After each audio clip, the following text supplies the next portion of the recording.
Today we have a special guest. So Mega's here with us, of course, but also we have Fatima, who's going to be talking to us about COVID prevention. I'm Fatima. I am a resident at Mount Sinai. I'm doing PMNR, but I'm in my intern year and I'm doing a lot of medicine at the moment. But talking about COVID prevention, so as always, the first thing is that information on COVID-19 is rapidly changing, sometimes daily, and every new research articles and as new information comes out, we're getting told different things. So it's important to know where you're getting your information from and make sure you're getting them from reliable resources. I remember at the start of the pandemic, we all thought initially, oh, masks were bad and they caused more germs. And my micro dean gave a whole talk on how masks were not the right thing. And then lo and behold, masks ended up being one of the most important components of preventing spread of the virus. So when we talk about prevention, there's a couple of things that are really important that still hold true till today. Biggest thing, if you feel sick, don't ignore it. Stay home. Whether it's your children, whether it's you, the biggest thing that we can do to prevent the virus, and it's a job on ourselves, is that if we feel sick, don't come in. And as tough as that is sometimes and as worried as you are about ramifications, I think one of the good things about COVID is that people now recognize that there is a mandatory quarantine period, that there is a time frame in which you are potentially carrying this disease and you are able to infect those around you. So it's important and it's a job on all of us to make sure that if you feel sick, stay home. And what does feeling sick entail? So with COVID, we all know the symptoms that kind of indicate that, oh my gosh, we might have something like COVID. What are those? It's if you're febrile. So if you have a fever, that's one indication that, hey, maybe I'm not feeling so great. Maybe I have COVID. A lot of common symptoms of COVID are cough, your throat hurting. Sometimes you lose your sense of smell. Sometimes you lose your sense of taste. Sometimes you feel really congested and you feel like there's almost a flu. And to differentiate a flu from COVID, I couldn't even look at you and tell you if you had a flu or if you had COVID. That's why testing is so important to get done. And a lot of times there's a lot of free testing. That's one of the great things about COVID that's come out is that there's so many free testing sites. You can go to your local pharmacy and if you ask for a COVID test, I'm pretty sure they have to give you a COVID test. And so that's a great thing because now you're able to access the resources. So there's a lot less excuses and there's a lot more opportunity to know what you have. Because if you do have COVID, while there is no definite treatment, there's a lot of things that we can do to help mitigate symptoms. So for example, if you have COVID and you have other healthcare issues such as like asthma or other comorbidities such as like COPD or any immunological disease, we can consider treatments such as remdesivir and other antivirals or steroids to help you get through the course of your infection. So if you feel sick, stay home. If you think that you have COVID, get tested right away. It protects all of us and it's so feasible. If you guys have ever been tested for COVID, take the fear out of the unknown. It's a swab. It goes in your nose. You swallow it around 10 times and then it gets put in a little card or a little bottle of solution and it'll tell you within 10 to 15 minutes whether you tested positive or not. Important things to note are there are a lot of false positives and also false negatives. So the test isn't always 100% accurate. So if you do test negative, but you still do feel really sick, maybe you don't have COVID, but maybe you have the flu. So maybe in that case, it's also a good idea to not come in. When we talk about COVID, we talk about the 6-foot rule. If you're not feeling great, you want to make sure that you're not hugging everybody around you. I'm one of the biggest huggers, but during COVID, I lived with my grandpa and he had cancer and he was going through chemo. So I knew that in order to, maybe it's not me that would get really sick if I got COVID, but whatever I contract from somebody else or whatever I get from those around me, I have the potential to bring home. And that's the scary thing.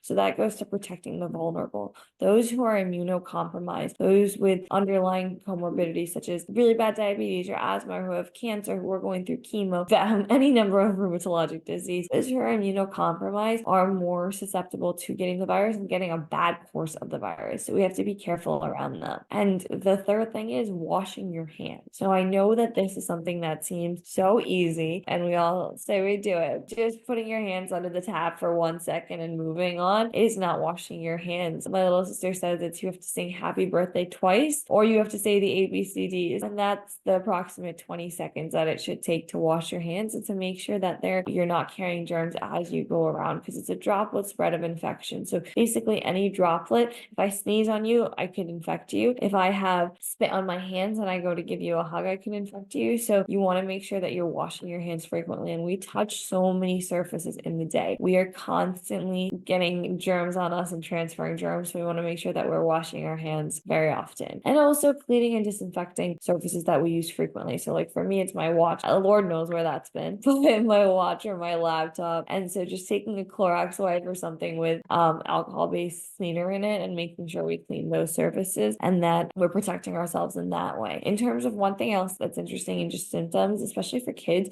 sometimes children present with stomach issues and GI issues, and it's COVID related. So recognizing that, oh, maybe it's not that you just ate something bad, maybe you could potentially have COVID. And while that's not 100% always the case, it's important to recognize that there are a myriad of symptoms. So it's also important if your child or loved one has been sick for a while and they've had some kind of like, they can't shake it, it's a stomach bug type thing, but it's also like they're coughing, just get tested. There's a website, I think it's the CDC, but you can get tests sent to you and you can have them delivered to your house. If you're unable to leave your house, you can also have the tests delivered and mailed to you, and you can get a couple. Even just to do it right now, we can get a couple and to test whenever we get concerned that there might be cause for infection. Free test kits, we have some at the building too, and also they are available at the Health Action Center, not through us, but just through the Health Action Center itself. So if you go in there and ask for them, they should have some as another source of free test kits. But just to quickly, briefly say that under the OSH Act, sometimes it's hard to stay safe and to try to prevent a virus and to do everything you can. And then you go into work or you go into wherever you're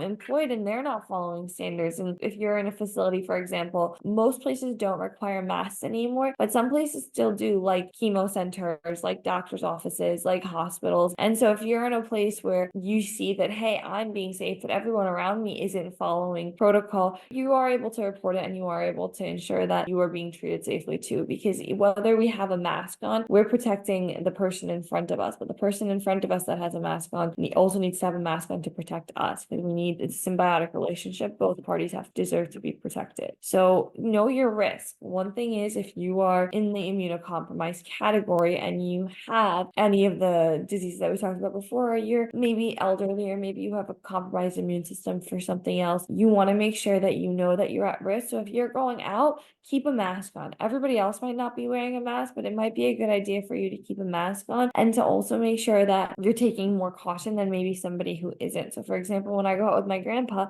we might go to a restaurant and I might not be wearing a mask, which I should, but he definitely is wearing a mask. And so that's something that's important he knows that he's higher risk, and so he knows that he has to protect himself a little bit more. The second biggest thing of protection is the COVID-19 vaccine. Vaccination has allowed us to come from a state where we couldn't even go out really to eat and we were doing outdoor dining, to now being able to sit in restaurants again. So it's so important to make sure that you're on top of your vaccination schedule and that you are vaccinated. So there is the two vaccines that you can get, either Moderna or Pfizer, and there's also the Johnson & Johnson vaccine. But once you get the vaccine, you get the second dose, and then you can get boosters periodically too. And if you're a higher risk individual, then you are able to get boosters more frequently, and that you really, really need to make sure that you're getting the boosters. But just in terms of vaccinations, to make sure that you're getting the vaccine and that you're protecting yourself by getting these vaccines. We also talked about taking action if you're exposed. So if you're exposed, get tested. If you know somebody who has had COVID and you were in contact with them,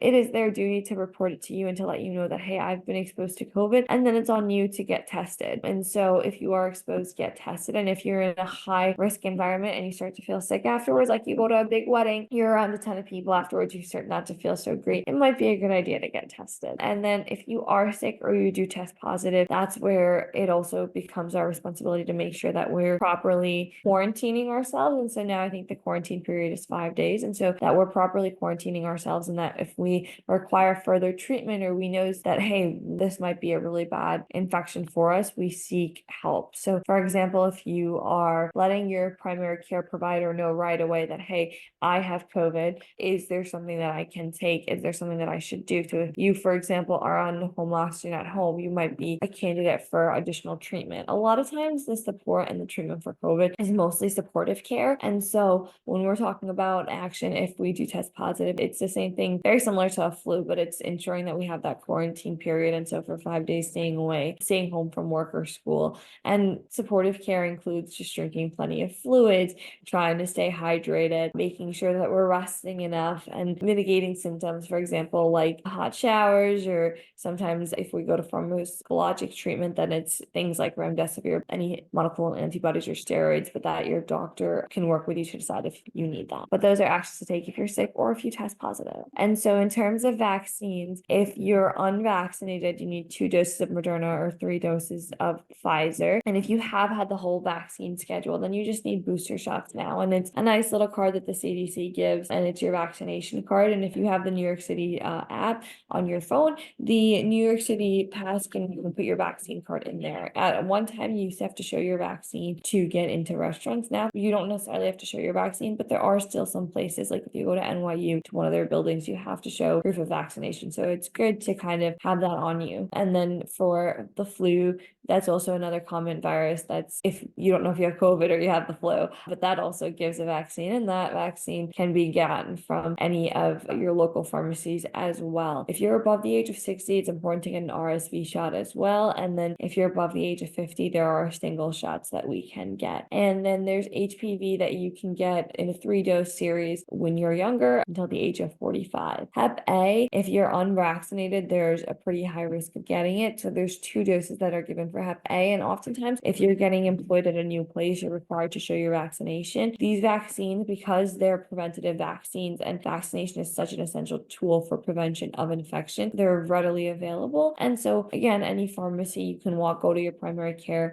physician. And if you guys need help on finding vaccination resources, you can go to your primary care physician or pharmacy. And these are completely free vaccinations that you can get. There's also the Fort Greene Health Center, which gives you low-cost immunizations, regardless of whether or not you have insurance. And then there are free clinics. But I think in summary, the biggest things are to, if you think you're sick, don't take it as a joke, to get tested right away, to get it checked out. It's a responsibility to yourself, but also to those around you. Make sure you're not infecting those around you. Second thing is, make sure you're washing your hands, and not just in and out of the water, but really scrubbing, and for 20 seconds or happy birthday sung twice. And then in terms of keeping a mask on and protecting those, especially who are immunocompromised, knowing your risk, knowing that you have the opportunity to get vaccinated and to get tested so easily. So to take advantage of those opportunities and to protect your health and the health of those around you. I was going to say, as someone who does get a little bit of side effects from the vaccine and somebody who has had COVID a couple times,